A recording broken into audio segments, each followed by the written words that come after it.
News. How are this guest, Mr. Jay Price, our new friend from the Chronicle News? How are you? I'm well, thank you, and thank you so much for considering us and bringing us on. And hopefully I can enlighten some people about what I do. Yeah, I'm really excited to have you here. A lot of times I talk to new endeavors, new startups, people just starting out with the project that they're working on. And I'm going to let you tell it in a little bit, but I'm super excited to have you here because you've been doing something for a while now, and you've been doing a good job at it. So I'm so glad to be here. I'm blessed to be here with you. So why don't we start out? Will you tell us about you, like where you were born and raised, where you moved around, all of that? I was born in a little town in not town, but county in Mississippi called Panola County. It is northernmost Mississippi, probably about 40 miles south of the Tennessee border, right out of Memphis. Back in those days, you could go down 51 Highway, which is where Elvis's mansion is, on 51 Highway. You go straight down there, keep due south, and you would run into a little place called Batesville, Mississippi. Not so little anymore.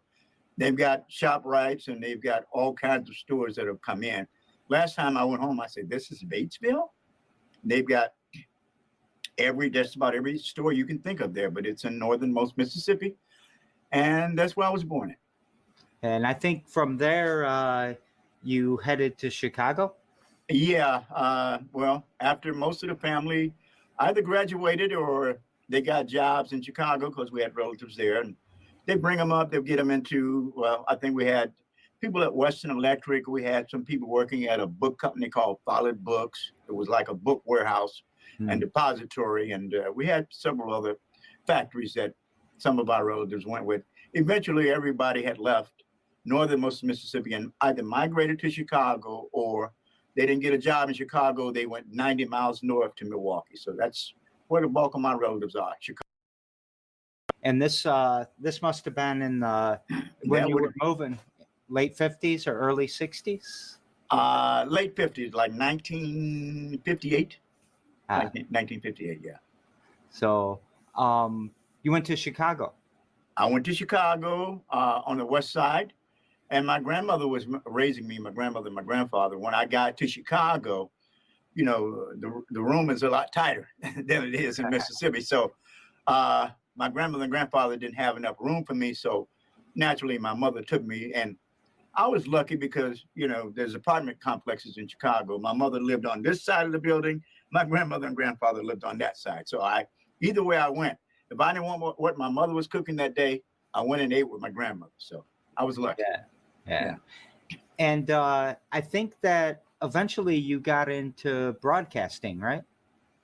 I loved broadcasting as a kid. The music back then, the R&B and all that.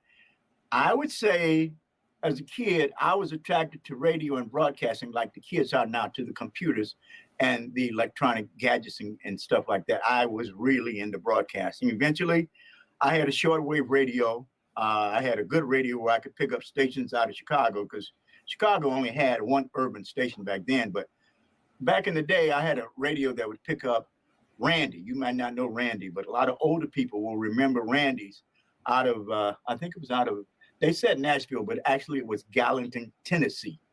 And I would pick him up and he'd be playing the latest R&B records. So I listened to Randy a lot. So that was how I got influenced by broadcasting. And I guess after that, I was bitten by the broadcast bug. And I got into it haphazardly. And I seen some of the guys in radio, they were struggling and everything. And so, God, I don't know. I like this, but God, you know, I've got a wife. I mean, I can't live like this.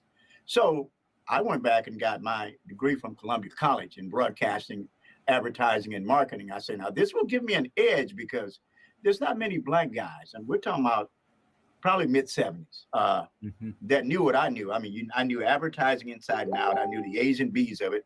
I knew how to put commercials together. I knew how to splice tape. I knew everything I needed to know. And on top of it, I had a first-class engineer's license, which is a general market license, or general radio and telephone license now. So when they started WXLA, Yeah, WXLA back in the day, 1170 AM. I had a friend. We were living in Gary, Indiana. I'd worked there in radio, and naturally I'd work. And he had some friends had bought a station down here in Lansing. I didn't know them. He was friends with them. He knew Ernie Boone. So one thing led to another. I got an interview with these guys and those guys that owned the radio station. And I think they liked where I was coming from. They liked my experience. By then, I had worked for James Brown organization. I had worked in Milwaukee at the #1 urban radio station. So I'd like to say I was ready and primed for this market at that time. I was ready, willing and able. And when I came in, we started with that station, and I don't think Lansing was ever the same since then. A friend of mine said, he said, Jay, when you came here, it's like a light switch was turned on in our community, and it hasn't gone out since. Because, that music we were playing changed the whole mood of the city. Yeah. So, and that I do remember. I remember we used to splice into our cable and hook it up to the back of our radio, and we'd be able to pick up stations in Detroit and Chicago and other places. And Lansing didn't have anything. We had like WVIC. No. It was all rock and roll. Well, the knock on VIC, what they did was good. They just didn't do it for a long enough stint. I mean, if you're going to be successful in broadcasting, you've got to dedicate yourself. If you're going to be a daytimer, be a daytimer. That's all you got. Make the best of it. Like we did back in the day. We were a daytimer. We had such an impact that the owners were able to get, 96.5 FM? And we're able to go 24 hours. So now they've got AM and FM. But we only had the daytimer. And when we were on, I think the music we played was different, unique, and I think it was very good. And I think the guys at VIC and some of the other stations had never heard or seen anything like we were doing. And as we went on and on, stayed on the air longer, I could see they were adding a urban song here and there. And before it was all over with, they might have had in their regular rotation of maybe 40 songs, they may have had 5, 6 urban contemporary songs. So you're making an impact when your competition is starting to play some of the stuff that you're playing. You're making a tremendous impact. Yeah, I think all of that music, I grew up with Motown music from my parents. And all of that music was just a natural progression for me. And I wasn't hearing it on just our normal radio stations. That's why we were trying to reach out. And, that made me dress different. It made me dance. Wow. It made me probably, I was lucky in 76, I got bused to Riddle. I was part of the desegregation of Lansing. Mm-hmm. And it opened up my world in a whole lot of ways. So, and I remember those days very clearly, listening to you guys. Oh, okay. All right. So I don't remember you, unfortunately. That was a long, long time ago. I mean, I was, like I said, I was probably I was the one that everyone came after me. I guess my show was the test show, and it took off, and they started adding more and more pieces, and eventually the whole day was urban contemporary music. So, and then I don't know, I think maybe after 2 years, they bought 96.5, 24 hours. Well, I'm glad that they came here, and I'm glad that you came here, because now, why don't you tell us about the Chronicle? Chronicle Newspaper. Okay. As I said before, I was like you were listening to Motown and all those urban songs. Radio back in the day touched me in such a way. As I said before, I listened to Randy out of Nashville, and I had WVON in Chicago. And at night, you know what Skip is, right? Skip Distance at night, broadcasting. Yeah. I was able to pick up stations from all over the United States. I had a pretty good receiver, and I would just be up and down the dial listening. And I didn't know it, but I guess that was to be my path forward, radio broadcasting. And I managed to get into it, and 4 hours. Well, I'm glad that they came here, and I'm glad that you came here, because now, why don't you tell us about the Chronicle?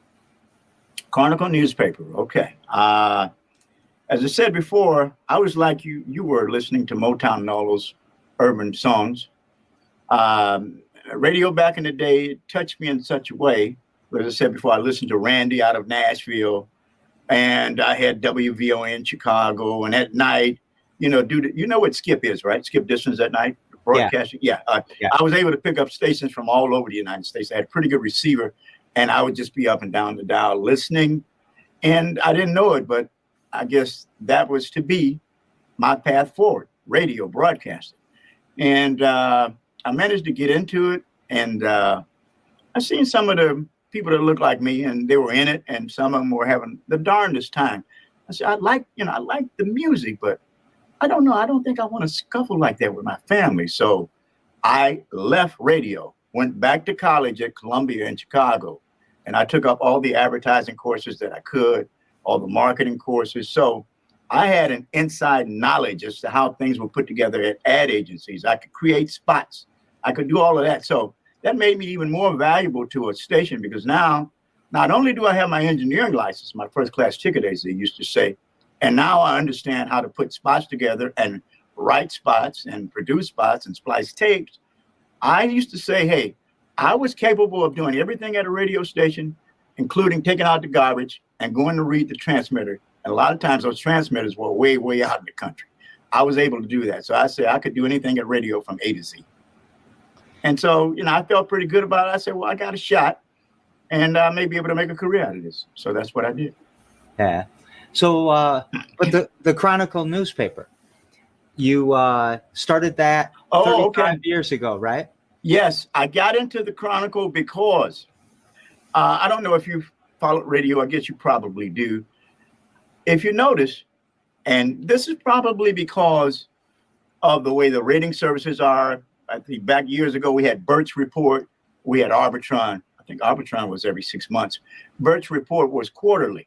And what most of the owners at the radio stations would do, they take the quarterly trends from Birch as far as a show, and they maybe give an announcer 9 months. Some give you a year. And if you're one on the upswing, going up, taking those ratings up, they were looking to replace you, because it's a game of numbers. So, I mean, that could be your career in broadcasting. If you come in and you don't show an upward trend, you're probably going to be gone, especially in a secondary or a major market. They're not going to mess around with you. You should be professional. You should know what you're doing, and you should be able to get some ratings. And they're going to replace you. It's just a revolving door. Yeah. Yeah. So another reason to kind of get away from radio and the newspaper. Yes. Yeah. So what was happening when you started the Chronicle? What was happening in the news? What did you see that made you want to start the Chronicle? Okay. Okay. To do that, you have to understand my mission, or our mission. Our mission is to show the positive side of our community. And you say, that's strange. Why would you say that? But if you think back to, and this is why I know what was happening back then.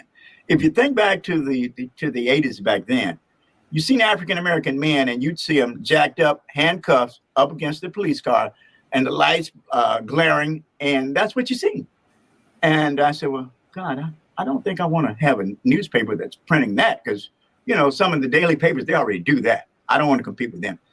And I said, but there's nobody seeking out positive news that's going to uplift and inspire people to read the paper and feel good about themselves. So that's what we did. Our mission is to show the positive side of our community. So we would seek out news that would do that for us. And eventually the advertiser said, well, that's what you're trying to do? I said, yes, that's what I'm trying to do. Well, tell me why. And I tell them, I said, well, we want to show a good face for it. We don't want to show all the negative stuff. We got other people doing that for us. They don't need me to do that. And, let's see, Reagan would have been president then. So the whole tough on crime. Yes. He was starting that. The war on drugs was starting. Yes, all of that. The war on black, brown, and poor people was starting Nixon started it even earlier. And then obviously slave owners and all of that started it a long time ago. Yeah. That was 35 years ago. The State Journal was a thick newspaper back then. They had like 4 sections, maybe 5 when I first came here. and now it's a thin section, and other newspapers maybe three sections. Yeah. Yeah. So how'd you do this? How did you keep this alive for 35 years? Actually, see, when I was at the radio station, I was the #1 advertising guy and put stuff together. And they never gave me an official title, but basically I was having to run the advertising and sales department. And well, good reason for that. I had probably 70% of all the accounts, all the advertisers. And so when I left the station, I knew the advertisers. I had personal contact with them. I was selling them ads all the time. So I had to convince them, hey, look, I'm leaving the radio, but there's also a need for a newspaper here that reaches our community. There's not one here. And I'm sure with what I'm trying to do, I can get some readers if you'd give me a chance. So, you know, I started out with maybe 12 advertisers. And when I think about it now in special issues, sometimes we can have as many as 35 advertisers. That's like 3 times what I had. Yeah. Wow. Yeah. And so you survived the internet boom. Yes. Right. So we've got everybody reading news and getting alerts and all of this on our smartphones now. But you still brought me about 20 papers to distribute today. Yeah. Actually, when the internet came about, I mean, it scared everybody to death, not just in print, in broadcast also. I mean, people were shaking like, what's going to happen? What's going to be the outcome? And I said, well, I'm just going to play the hand out and see how it goes. I say every new medium or something new like that, it draws a lot of attention, but usually it will settle down and get at a certain level and it's going to stay there.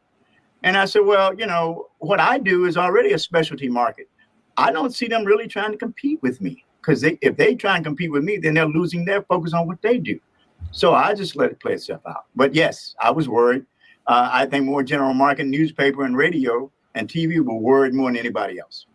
Yeah. I like what you said. You just played the hand you were dealt. Right. I say that phrase almost every day. You just got to play that hand. Got to play the hand and see how it comes out. Do what you know and do what you do best. And I thought I was pretty good at taking what was given to me and trying to promote it and forging straight ahead. So I just want to give a shout out to Yanis. She said hello to us over in the comments. And Mona David, how you doing? And then, you know, El Cal, I think. I'm sure of it. Oh, yeah. Okay. Yeah, I know El Cal. Yeah, I do. Okay. So, all right. Sure. So everyone's saying hello to you. Okay. So your mission, you stated that you wanted to show because, yes. and actually, you know, did you see it as people were just jumping on whatever negative story they could find, and that's what they thought sold the papers? Or I think that's what they thought. I think that's what they thought. The more sensationalized, the more negative stuff they could drum up and keep it focused with bringing them in people. But I think after a while, people get tired of being hyped up by it. Like, it's the same thing all over and over again, a different name, but a different day, but it's the same thing. So I said, well, you know, hey, nobody's doing this. Somebody needs to do it. Somebody needs to explain why you should read about African Americans and what they do. That you need to explain why, hey, look, I might do a story on a kid that just graduated and he's got almost an A average all the way through high school and he's going to whatever college he's going to. I could show that on my front page because that's what I do. Mm-hmm. Now, most newspapers are not going to run anything like that on their front page, but it would be a good piece. And if it was the right article, people would read it. People say, well, that's what the Chronicle does. They seek out that news, or, you know, somebody got a promotion or something. They've been in a job a long time. We do that. Things that the community needs to know. We put that in the paper and we do it all the time. So I bet, you know, people, they see their Facebook feed and it's, you know, it can get really negative, especially. You need your own writers to go out and do what you need. You know, I could send Isaac to interview the mayor and he would do a very credible job without going in to maliciously attack him or anything. He could go in and do the job and take what Mayor Shore says and put it in print and report all the things that he's doing and doing it in such a way. he may not like what we had to say, but he would have to say, well, that is the truth, you know. Yeah. We're not going to twist the truth. We're not going to lie. We're not going to do that. I don't know. I think it's so, if you don't mind me using this phrase, badass what you've done to be able to all of the struggles for 35 years, no matter what type of business you are, to survive for 35 years is a huge accomplishment. But then to be a newspaper and to be a Black-owned newspaper and to be a Black-owned newspaper during some pretty turbulent times in social justice and racial issues, I just think you're amazing. Well, thank you. Well, you know, we are an ad-supported newspaper, so you know, it would mean nothing if I had all the passion in the world and all the drive in the world if I didn't have advertisers willing to support what we do and what we stand for. So it's not just me that thinks like that. You know, there's some other people putting money up, betting that, hey, I think this guy's got a winning hand, so I'm going to give him an ad, or I'll give him a year's contract, see what happens. And we've been fortunate enough to do that. And of course, with the pandemic, we have had to change our tactics and the way we approach people, how we see people, because you're not going to see very many people now. They would want to have a thing with you online, and that's just how it's going to have to be. You're not going to see. I used to go and take people out to lunch. In fact, we had a trade out at various restaurants where we'd go and take people out, and you know, we would let them eat whatever they want and dine like they wanted to, just to break bread with them. And I could, you know, a lot of times it's easy to sell a person when they're eating. Yeah. They're going to be more receptive. The psychology I've figured out, when I go to a guy's office, he's going to deal with me in a way that, like, this is my house, this is the way it's going to be, and I'm going to do this and do that. But if I get him out of that, get him to a restaurant, he may let his guard down. He or she may let their guard down. And I find if they got the right food and maybe a little drink, then they may warm up to you a little bit. Of course, some people just don't want to do business with you, period. But usually if they will consider going out with you to eat, you got a shot at maybe convincing them, like, this is what I'm doing, and I need some help. I need some support. Could you do this for me? Could you consider running some ads for 6 months or 90 days, just a trial, just to see how we work for you, see if we're effective. And if I can convince them to do that, I want to make sure they get results. And once you prove yourself, if you prove yourself, they'll come back to you. And now if you're out there just taking money and you're not delivering results, you're not going to be around too long. You know, so let's go to the crowd for a second. It's kind of coincidence. Weren't we just talking about Maxine Kane? We were. Yeah, just right before with Paul Shaheen. So she said, so proud of you for your wealth of knowledge and your perseverance. Thank you. And then Mona David would like to know why the name Chronicle, or where did you come up with that? You know, when we first started years ago, we were the editorial, Lansing editorial, but it just didn't fit right. And I said, well, I like the Chronicle, but then there's the Michigan Chronicle, and I don't want people to think I'm part of them. In fact, even today, I say, no, we're not affiliated with the Michigan Chronicle in Detroit. We're the Lansing Chronicle. And I liked the name. It fit to me. It was a good fit. And I never thought twice about it. I let the editorial go, and we became the Michigan Chronicle. Not the Michigan, but the Lansing Chronicle. I'm sorry. Yeah. And then, go ahead. Well, that works for me. You know, it just rolls off my tongue, the Chronicle, you know, and I've been doing it so long, and I'm just accustomed to it. And I think it's a pretty good name, although we got neighbors 90 miles from here they've been around much longer than I have, been singing a song a lot longer than I have, and I'm sure they can hold the tune much better than I can. But I'm going to always work hard to see if I can get it right. Well, you're our Chronicle, so. Thank you. Yeah. And then Megan Church is asking, how can somebody reach out to you to buy ad space? You can just call me. My number is 517-894-4747. 517-894-4747. That's my number, and I keep my phone with me at all times. So you're okay with me publishing that? Yes. Yes, okay. I put it in my paper all the time.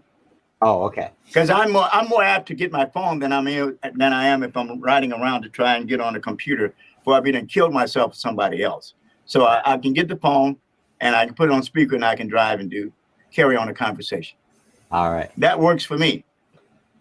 Okay. So there you go, Megan.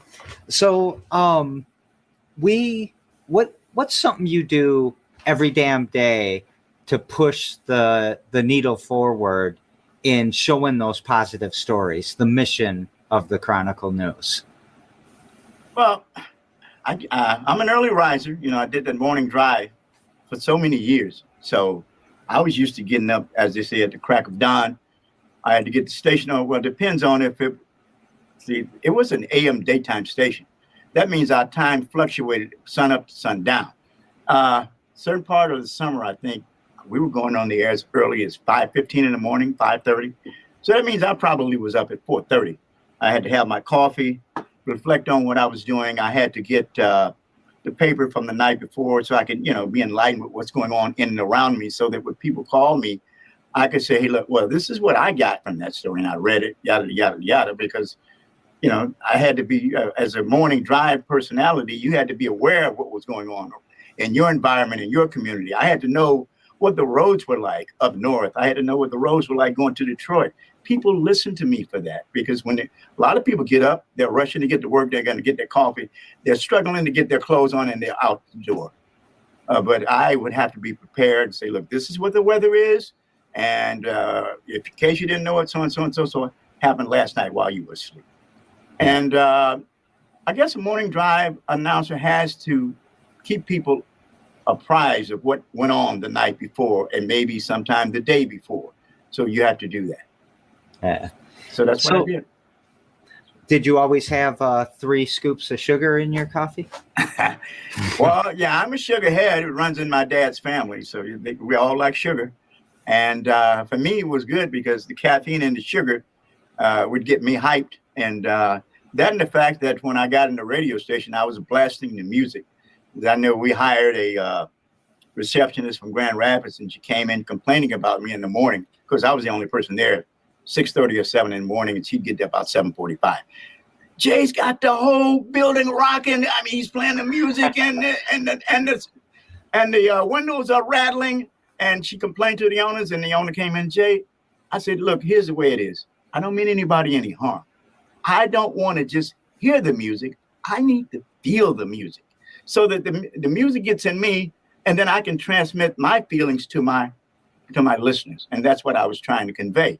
So I didn't want to fake it, and then because I got to a point in my career where the music was not inspiring me. I would play the music and I would turn it down. So I told my wife, who's living again, I said, baby, it's time for me probably to get out of broadcasting, because music doesn't inspire me and make me feel like I used to, because I used to get so hyped in the morning. Now I'm turning the monitor off. And I knew it was time to move on. I knew. So we connect the shows we daisy chain them together. And yesterday on the show, I had a lawyer named John. He's with Foster Swift, who wrote a book during the pandemic, a children's book. And his question that he wanted me to ask you was, what challenge in your past kind of prepared you the most for today, or doing the Chronicle or broadcasting, maybe? What really made me get into speech patterns and, excuse me, learning about advertising and all that was because when we left Mississippi and moved to Chicago, I had a deep Southern drawl. And the kids on the west side of Chicago made fun of me. I mean, they really made fun of me. They teased me. They called me country. So I got with some teachers, and they said, well, your speech pattern, you need to slow down and enunciate. He had worked with a lot of people in radio, helping them with their delivery and everything. So he worked with me, and he said, well, what we're going to start doing is I'm going to have you read the news. We're going to tape it and play it back. And he said, I'll tell you what you're doing wrong. And so that really inspired me to enunciate my words as best as possible, slow down, put my inflections on where I had to. But I mean, that's something that I did. I don't do it as much now because I'm not in broadcasting, but back then I did. So coming from Mississippi with that Southern drawl, you want to improve as much as you can because people are laughing at you. Well, at least they did me. Yeah, my wife was from Fulton, Mississippi, just outside of Tupelo, so kind of the other direction from where you were going. And she says the same thing. She went to St. John's High School here, and when she came up, they made fun of her all the time. They said she was stupid because of the way she talked. It was really a tough thing for her. Do you fall back in that accent ever? No, I never go back. No, I never do. No. When she gets mad at me, she goes back. She does? I hear yonder and reckon, and I think I mentally beat it out of myself. I just don't go back. Yeah. Well, if you're serious about broadcasting, when you get in there, you're doing news, you're reading your scripts and everything, and you got to be conscious about your inflections and where you're breathing at and all of that stuff. I think all that maybe helps you some, Yeah. Yeah. All right. So tomorrow on the show, I've got Kimberly Levon, and she helps artists market and build their business and stuff like that. What question would you like to ask Kimberly? I think I'd like to ask her, has she had to change her technique and how she approached people to do business with her during the pandemic? If so, what did you do? I mean, it's a thing that you must do. You must change, to continue on with the pandemic, because as I said before, I was used to just going to see people shaking hands, or we go out to lunch and all that stuff. But most people don't want to go out with you. They don't want to dine with you. If anything, they might do a Zoom meeting with you or something, but they don't want to see you like that in person. So, I mean, it's a challenge for me to do that. And I'm just wondering, is it a challenge for her? Yeah. So what did you do different? Because like you said, that's what I was thinking is, oh man, he does the food thing, but nobody wants to go have food. Everyone's ordering. Right. Nobody wants to go out anymore. Yeah. What I had to do is I have to make more calls on the phone, or I have to send out more emails to just reach out to people. Although I still don't believe the email is as effective as the phone call or seeing somebody in person. I just don't believe it. I mean, it's too easy. People will just glance through. And when you are trying to sell somebody, you have your presentation or your sales pitch that you're doing. And you can sit down and explain why you're trying to do this or why you do it to make people understand that. That script or that paper may not do it for you. So, I mean, to me, it's been a challenge. And, a lot of times I'd get up in the morning and I'd drink my coffee and I'd ponder, well, this might finish the Chronicle. Because I said, God, I'm lost. For the first time, I'm lost. Because I don't know what to do. I don't know how to counter COVID-19. How do I counter that? How do I get around it? Because my thing has always been, the more sales calls I made, the more people I seen, the more sales I had. Not necessarily nowadays. People don't want to see you. They just don't. Yeah. It's this morning, every morning for the show, I send out an email with all of the details on how to connect with the show. Mm-hmm. And every morning I am stressed out until that person confirms that they're going to be on the show, because I'm going to have to scramble. I'm doing this every day. I'm not going to let this, your show 194 days in a row.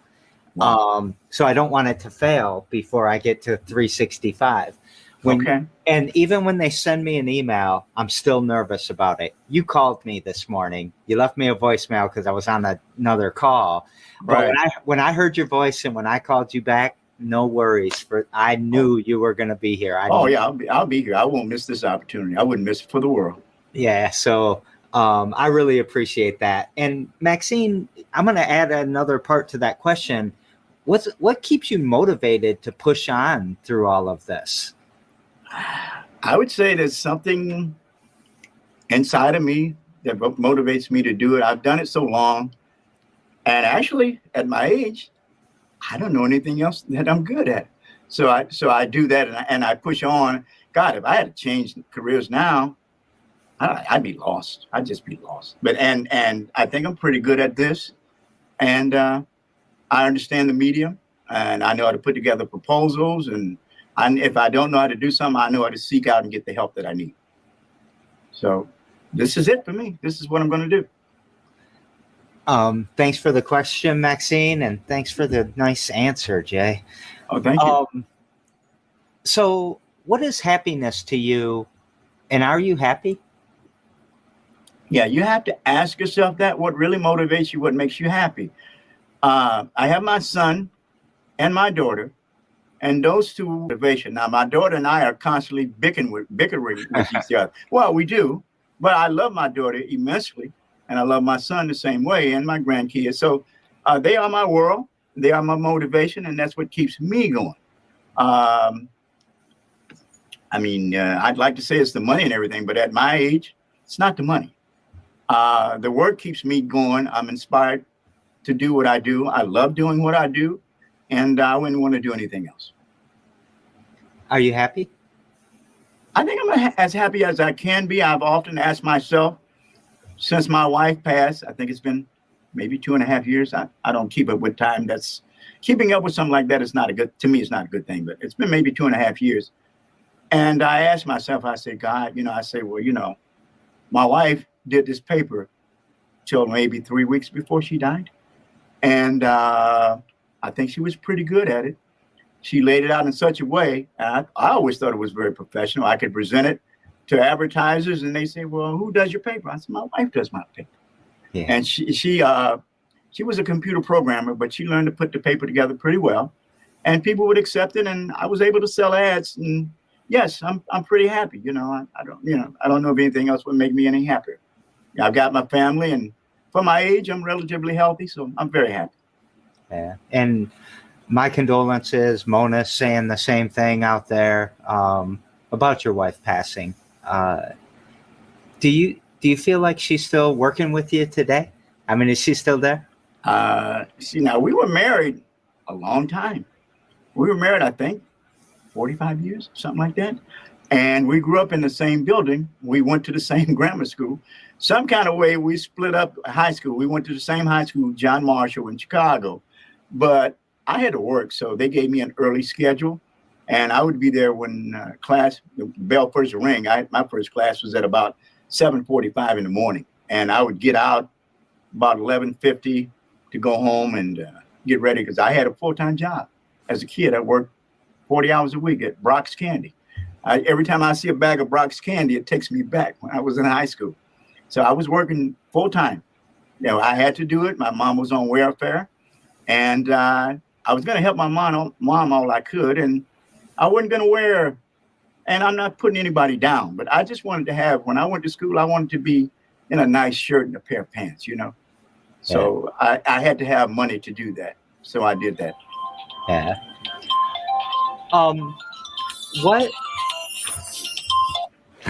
What gives you hope? I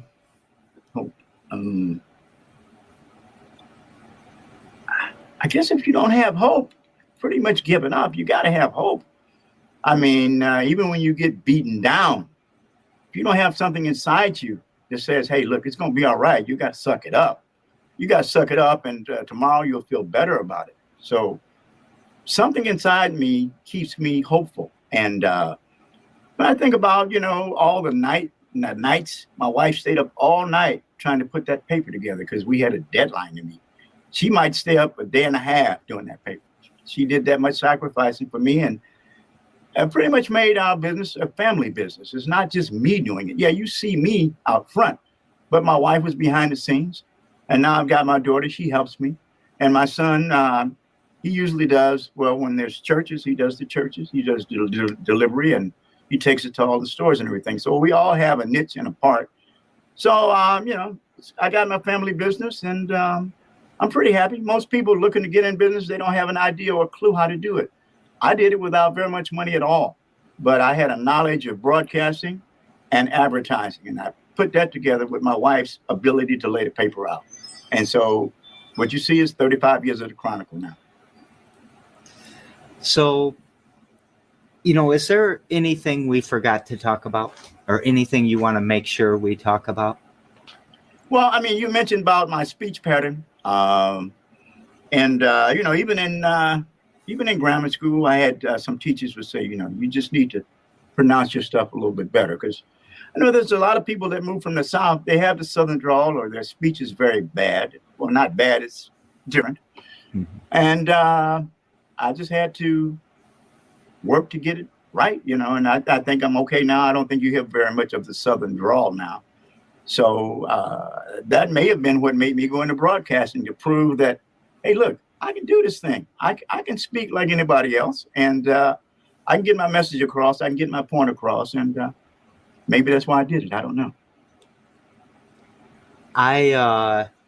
I'm so honored to have you here. I really am, Mr. Price. You have been a great interview, and I love the paper. There's always a copy of the Chronicle at the Fledge now. Giannis has been keeping a supply here for us for a few months now, and I just think you're a gem. And thank you, sir. Thank you very much. So happy you kept pushing it on. You see it going for 90 years like the other Chronicle? Well,